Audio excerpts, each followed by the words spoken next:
부분은 제외하고는 그래도 가장 현실적으로 만든 법정 영화라 생각을 했고요. 일단 이 영화에서는 형사재판에서 피고인이라고 정확하게 사용을 하죠.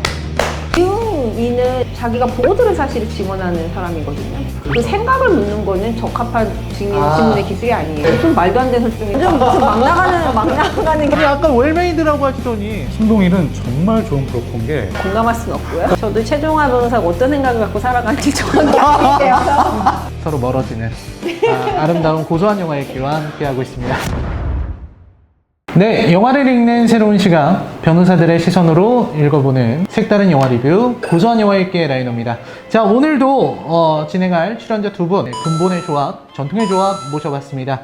제가 좀 궁금한 게 있는데요. 두 분이 지금까지 뭐 만화, 소설, 뭐 영화, 드라마 통틀어서 좀 가장 뛰어나다 생각하는 변호사 혹은 뭐 법조인이어도 괜찮습니다. 누가 가장 뛰어난 것 같으세요? 판관포청천. 판관포청천.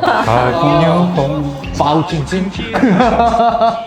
포청천의 개인적인 판단력과 어떤 논리와 이런 걸로 많은 사람들을 납득시킬 수 있는 그런 판결을 내렸거든요. 기승전 작도 아닙니까? 작두를 들어가. 강노규 변호사님은 어떤 캐릭터를 꼽아보시겠습니까? 저희가 오늘 그렇군요. 네. 자, 많은 사람들의 입에 오르내렸던 변론 장면이 있는 작품이기도 합니다. 한국의 법정 영화 하면은 또 떠오르는 작품 중에 하나죠. 오늘 살펴볼 작품은 바로 꽃을 사들고 집으로 들어가는 남자 한철민. 집에 돌아온 그의 시야에 들어온 것은 피투성이가 된 집. 아내는 사라지고 침대는 피로 물들어 있습니다. 경찰은 즉시 한철민을 살인 용의자로 체포하게 됩니다. 의문의 살인사건, 아내를 죽인 것이 누구인지 생각해볼 겨를도 없이 검찰의 안민호 검사는 한철민이 범인이라 확신, 철민을 계속해서 압박합니다. 그리고 바로 이때 철민을 변호할 변호사가 나타나게 됩니다. 변호사 강성희는 승산이 전혀 없어 보이는 이 사건에 흥미를 보이지 않았지만 자료를 들여다보면서 점차 신라 같은 희망을 보게 됩니다. 그리고 그 희망은 점점 커져 나중에는 단단한 확신으로 변하게 되죠. 사라진 아내, 미궁에 빠진 사건, 피고인의 편에 선 최고의 변호사. 과연 범인은 누구일까요? 그리고 정황 증거만으로 유죄 판결을 내릴 수 있는 걸까요? 이 영화가 바로 그 답안 중 하나를 보여줍니다. 지난주 코믹카드 캔스케 특집에 이어 이번 영화는 하정우의 열연이 빛난 작품 의뢰인입니다. 어떤 한국 영화 최고의 변호사가 다른 데 있다고 생각하십니까? 저는 변호인의 송강호가 변호인에서 송강호의 어떤 변론이나 어떤 재판에 대해서 저희가 딱히 지적할 수 있는 부분이 없었어요. 그것도 실제 재판 과정이었다고 하더라고요. 일단 두 분이 어떻게 감사하셨는지 먼저 듣고 싶습니다. 강노구 변호사님 먼저 말씀해 주시죠. 네, 저는 나름 잘 만들어진 영화라고 생각을 했고요. 그 검찰이 너무 무리하게 말도 안 되는 수사를 하는 것처럼 그리는 게 현실성과 좀 떨어지는 부분이 있긴 했었지만 그 부분은 제외하고는 그래도 가장 현실적으로 만든 법정 영화라 생각을 했고요. 박 팀장님이 이렇게 잘 만들었다는 얘기를 하는 게 저번에 있었잖아요, 원복동. 비 영화 좀 봐주세요. 원복동 좀 보라고 권유하신 거예요, 지금? 원투와 가자 어때? 정겹고 좋더만. 일단 두 가지 측면에서 이 영화를 따뜻한 시선으로 볼 수밖에 없어요. 따뜻한 시선. 일단 이 영화에서는 형사재판에서 피고인이라고 정확하게 사용을 하죠. 야, 정말 많이 강조하셨던. 형사에서는 피고인, 피고는 민사에서 쓰는 용. 형사재판에서 제발 피고란 말 쓰지 마세요. 피고인이에요. 또 이게 형사재판인데 네. 계속 피고거리고 있어요. 왔습니다, 피고인. 두 번째가 이제 김성령 씨가 조연으로 나오죠. 김성령 씨는 이제 제 최애 배우. 대한민국 전 세계에서 50대 중 최강이 아닐까. 김희애. 저는 김희애 씨보다는 김성령 씨요. 니콜 키드만. 저는 외국인 별로 안 좋아해요. 이영애. 저는 이영애. 저도 이영애. 그래도 김성령. 자, 아무튼 최종화 변호사님이 지적해 주신 대로 이게 피고인이라고 하니까 모두가 편해지고 얼마나 좋습니까? 영화 관계자분들이 이거 많이 보고 있는 걸로 알고 있습니다. 아, 진짜요? 배우나 감독님 만나면은 알고 있다고, 잘 보고 있다고. 너무 좋아하는데 지금. 광대 뭐 승천. 멈출 수 없는. 자, 최근에 이제 최종화 변호사님이 얼마 전부터 법정 영화의 디테일을 물고 늘어지는 이제 디테일 전쟁, 디워 시작했거든요. 쭉 한번 짚어주시죠. Let's get it. 일단 첫 번째인데 그 장혁이 이 영화에서 지문이 닳아가지고 없어진 걸로 설정이 돼 있어요. 그렇죠. 근데 이 영화 중간에 장혁의 손바닥을 클로즈업 해가지고 딱 보여주는 장면이 있는데 이 주변에만 좀 닳아있지 이 가운데 지문이 있거든요. 연출상으로는 분명히 지문이 있는 것으로 보였다. 이게 왜 지문이 없다고 나왔나 약간 그게 의문이었고요. 오히려 이거는 그 신원을 확인할 수 있는 어떤 그런 효과가 있어가지고 이런 특이한 형태의 지문이 오히려 그 효과가 극대화될 수 있는 그런 상황이에요. 좋습니다. 이게 CCTV. CCTV. 인데요. 결과적으로 CCTV는 그 김성령의 독단적인 행동 때문에 오염이 돼가지고 증거 능력을 잃어버려요. 구체적으로 일단 검사실에서 그 법정 경위로 보이는 인물이 이제 검사실에 들어가가지고 하드를 뽑아온 걸로 보이거든요. 근데 검찰청에서 이거는 불가능한 일이에요. 노크해가지고 들어가서 어떻게 이 하드를 뽑아왔는지를 다 생략시켜버렸어요. 너무 편리한 진행이었다. 판사 하정우, 박희순 3자 대면 장면에서 하정우가 이거는 폐기되었다, 검사에 의해서 폐기되었다라고 주장하는 거에 대해서 박희순은 답변을 못해요. 그 한마디로 박희순은 존재하지 않는다는 거를 인정한 것 같았어요. 그런데 보통 증거 영상은 그 분실 및 도난을 대비해가지고 보통 원본 외에 사본도 보관하거든요. 그 하드디스크에 들어있는 건 이건 사본이에요. 이거하고 분리되어 있는 CD나 USB의 그런 존재 자체를 언급도 안 하고 갑자기 모든 이 CCTV 증거가 다 오염됐다고 증거를 못 쓴다고 하는 거는 이거는 좀 말이 안 돼요. 형사소송법 제308조 2는 위법 수집 증거 배제 원칙이에요. 근데 하정우는 당당하게 이거를 독수독과 원칙이라고 일단 재판에서 주장하거든요. 형사소송법 제308조 2항엔 적법한 절차 없이 수집된 증거는 증거로 할 수 없다는 독수독가론의 근거. 독수독과 원칙은 그렇게 위법하게 수집된 증거를 통해서 파생된 그런 증거들은 그것조차 이제 사용할 수 없다. 독수독과 원칙은 그 법문에 규정되어 있지는 않지만 이론상 인정되는 원칙이고. 그러니까... 너무 당당하게 그걸 얘기하길래 이건 좀 약간 어색하다. 어색했다. 네. 그리고 이제 박혁건과 박희수는 이제 장혁이 서북 부녀자 살인 사건의 범인이라고 확신을 하고 있어요. 네네네. 근데 그 확신하는 근거가 좀 애매했어요. 왜냐면은 그 목격자가 그 범행 현장에 돌아온 그 장혁을 보고 이렇게 하는 걸 보고 이거 말고는 이 영화에서 장혁이 그 서북 부녀자 살인 사건의 용의자라고 이 보는 관객들이 뭔가 생각할 수 있는 그런 단서가 제공되지 않았거든요. 형사의 가. 그렇죠. 그리고 또 하나가 그 박희수는 아내가 그 자살이 아니라는 근거로 3리터가 넘는 피가 흘러져 있고 정확하게 동맥을 끊어야지만 가능한 출혈인데 외부 침입 흔적이 없으니까 장혁이 범인일 수밖에 없다, 이런 논리를 이제 구사해요. 아내가 왜 동맥을 끊을 수 없는지가 약간 좀 근거가 희박했어요. 그것도 그러네요. 이거는 자살이라고 볼 수 있는 여지가 충분히 있는 상황이거든요. 그거를 배제할 수 있는 뭔가 명확한 근거가 여기선 제시되죠. 없는데 이제 그거를 아예 생각도 안 하고 있다. 곽 팀장님은 어떻게 보셨어요? 여러 개 좀 짚어봤거든요. 근데 거의 안 겹치네요.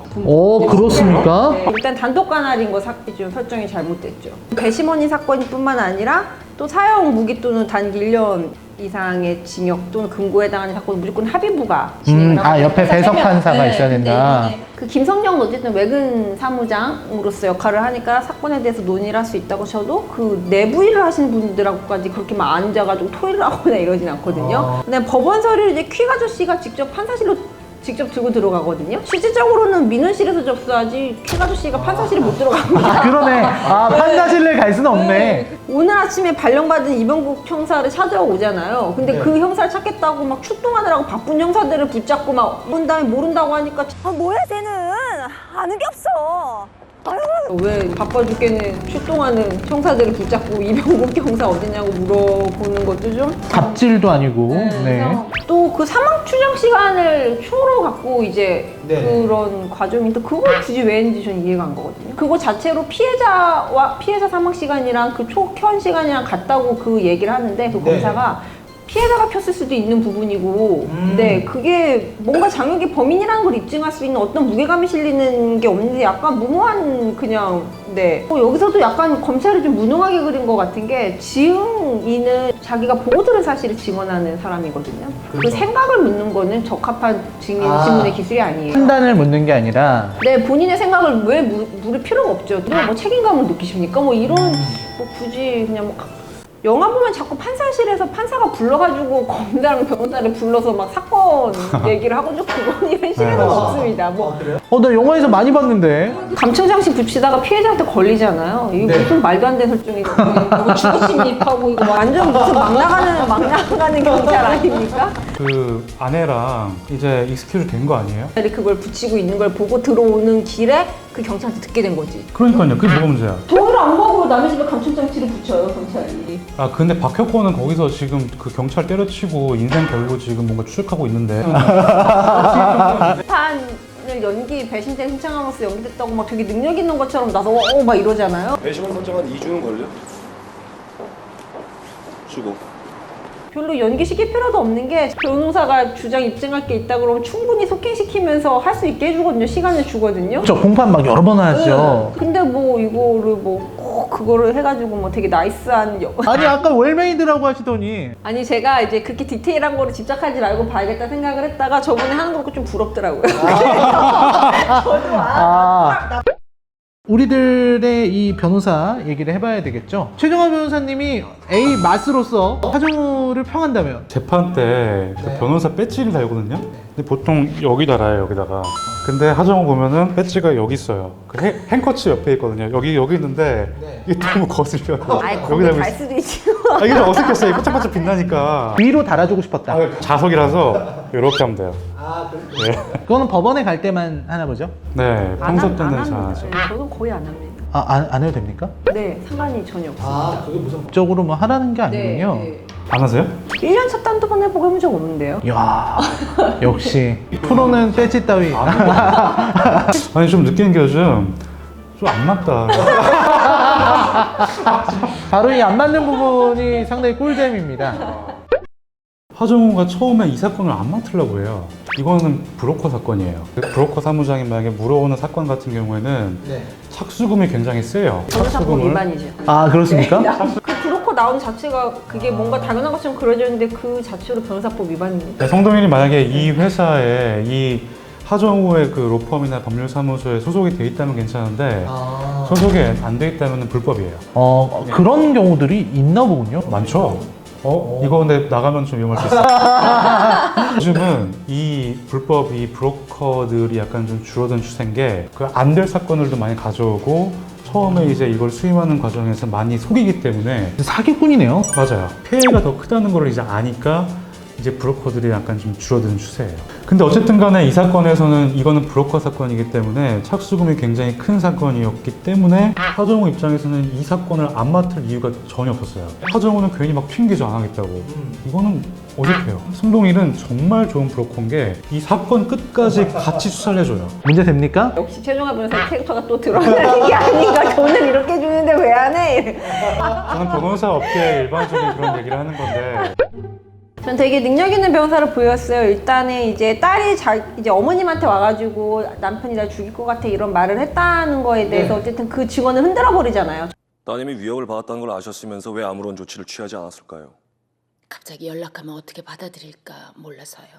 그런 상황에선 무엇보다 따님의 안전이 가장 중요한 거 아닌가요? 정말 남편이 자기를 죽일 것 같다고 그런 말을 하긴 했습니까? 또 저는 마지막에 걸어 들어옵니다 보이시죠? 이런 것도 굉장히 전략이 좋았던. 과연 검사 측 주장엔 아무런 의혹이 없는 것인지, 정말 부인이 죽기는 한 것인지.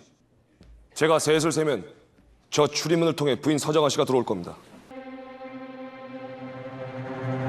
셋. 출입문을 쳐다보셨나요? 그렇다면 여러분들은 피고인의 부인이 정말 죽은 것인지 의심하고 계셨던 것입니다.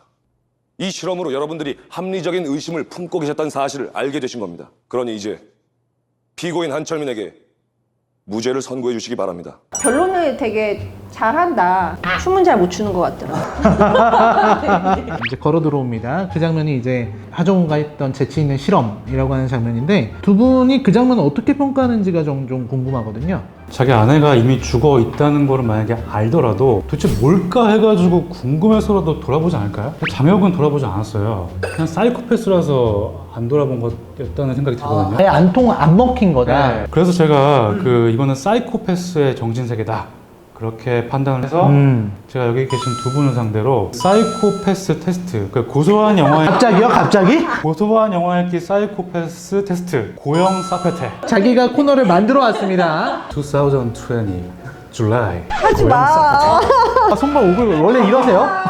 일하실 때도 이러. 아니 일할 때 진지합니다. 자판기가 있어요. 목이 말라가지고 여러 가지 이제 음료수가 있어요. 네. 그 중에 하나 눌렀어요. 네. 그럼 뭐가 자, 그다음에 박희순 얘기 잠깐 해봅시다. 상대 검사. CCTV 파일을 이제 삭제할까 말까 이렇게 고민하고 있는데 정원중이 들어오니까 어떻게 했는지 보이진 않았어요. 그래서 딸깍 뭔가 누르거든요. 네. 일단 행위에 대해서 만약에 고발 당해가지고 하면은 이제 포렌식 하면 다 나와요. 그렇게 하면은 뭐 박희순 검사로 끝이죠.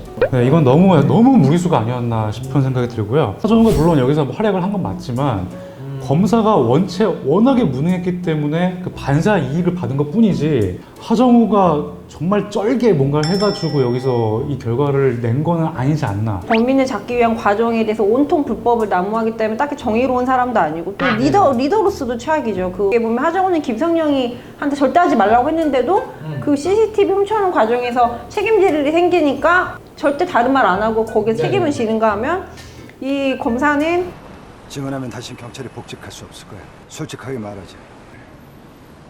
난 이제 어떻게든 이기고 싶다. 그러기 위해선 네 증언이 꼭 필요해. 저는 이제 전편에서 등장했던 리갈 하이의 코미카도 켄스케, 그리고 지금 이 의뢰인의 하정우, 강성이죠. 누가 더 뛰어나다고 생각하십니까? 당연히 코미카도죠. 저는 하정우. 아, 됐습니다. 자, 갈렸습니다. 네. 리갈 하이에서 코미카도가 했던 그런 행보들은 편법이죠. 이걸 보는 사람들이 하여금 와 저런 거를 해? 앵간한 변호사들이 하지 않는 짓을 하는 거예요. 코미카도만 할 수 있는 그런 어떤 특이하고 뭔가 좀 기발한 아이디어를 그런 발휘했기 때문에 이거는 변호사 아니어도 할 수 있는 머리가 그냥 빠리빠리 돌아가는 절대 아니죠. 변호사가 수단과 방법을 가리지 않는 네 그렇죠. 코미카도의 능력이다. 당연하죠. 내 의뢰인한테는 최악의 변호사거든요. 뭐 이런 수단과 방법을 가리지 않고 편법을 써가지고서는 사건을 끌고 가는 게 능력 있는 변호사라는 거에 대해서는 내 동의할 수 없어서. 자 그럼 제가 집에 가고 싶어. 지금 이 의뢰인에서 하정우의 그 법률사무소에서 그 직원인 그 김성령이 위법행위를 했어요. 그 심각한 뇌물 수수까지 했고요. 결과적으로 그럼 하정우는 범죄행위를 저지른 거예요. 하정우가 하지 말라고 했잖아요. 그러니까 김성태 제가 그래서 지시한 지금- 위법을 막 해도 된다는 거랑 위법을 했다는 거랑 다른 아니 거죠. 지금 소속 직원들 하나 하정우의 모습을 보고서 상당히 그것은 평범한 변론이었다 그렇죠. 라고 말씀하시는 거는 그만큼 또 최종환 변호사가 그런 뛰어난 능력을 갖고 있기 때문에 이게 평범하게 보이는 건 아닐까요? 어떻게 생각하십니까? 이 영화의 마지막 부분이라고 볼 수 있겠는데 이 정황상 증거만으로도 이렇게 처벌이 가능한 건가? 간접 증거만으로도 합리적인 의심을 허용하지 않을 정도로 이르러야 하고 그 사이에 모순이 없어야 하며 그리고 논리와 경험치, 과학 법칙에 의해서 뒷받침되어야 한다. 이렇게 판시했어요. 그 대표적인 예로 그 예전에 그 니코틴 살인 사건이라고 있었는데 첫 번째 사망 직후에 119가 아니라 상조회사에 전화를 했어요. 사망 10일 내에 남편의 모든 재산을 다 처분했어요. 그리고 보험금까지 수령하려고 했고 그 내연남 휴대전화에 소유권 이전 등기, 통신자료 감청, 상조 서비스, 살인하는 방법 이거에 대한 검색 기록이 남아있어요. 이런 사실 가지고 대법원이 인정된다. 이렇게 너무나 설득력 있고 전혀 요만큼의 의심도 없어야지 이제 간접 증거로 이제 증거가 되는 거고요. 그러네요. 합리적인 의심을 네. 허용하지 않을 정도. 네, 근데 간접 증거만으로 처벌이 가능하려면 사실 이제 자백이 좀 뒷받침되면은 그 간접 증거가 보강 증거가 돼가지고서는 오히려 쉽게 좀 유죄로 인정을 할 수가 있는데 자백도 없이 간접 증거만 있을 때는 말씀드린 대로 유죄로 인정되기에는 정말 아주 따닥따닥 이 앞사건 같은 이제 재반 사정들이 인정되지 않으면 좀 어려운 것은 현실이 맞습니다. 자, 두 분의 소감을 한번 듣고 싶어요. 네, 그 제가 뭐 여러 가지 말 이렇게 막 따박따박 했지만 한낱 졸기에 불과하고 여기가 이제 이 고소한 영화일기 촬영장이 그 산하에서 허용한 유일한 마약이라고 제가 여기 올라가면 제가 삑소리도 못하고 공감할 수는 없고요. 저도 최종화 변호사가 어떤 생각을 갖고 살아가는지 정확히 알게 되어서 너무 친해지지 말아야겠다. 좋습니다. 이렇게 서로가 서로에 대해서 좀 더 잘 알아가고 또 이렇게 서로 멀어지는 아름다운 고소한 영화 읽기와 함께하고 있습니다. 자, 이번 주에 준비한 내용은 여기까지고요. 저희는 다음 주에 더 재밌고 유익한 내용으로 찾아뵙도록 하겠습니다. 시청해주셔서 감사합니다. 안녕히 계십시오.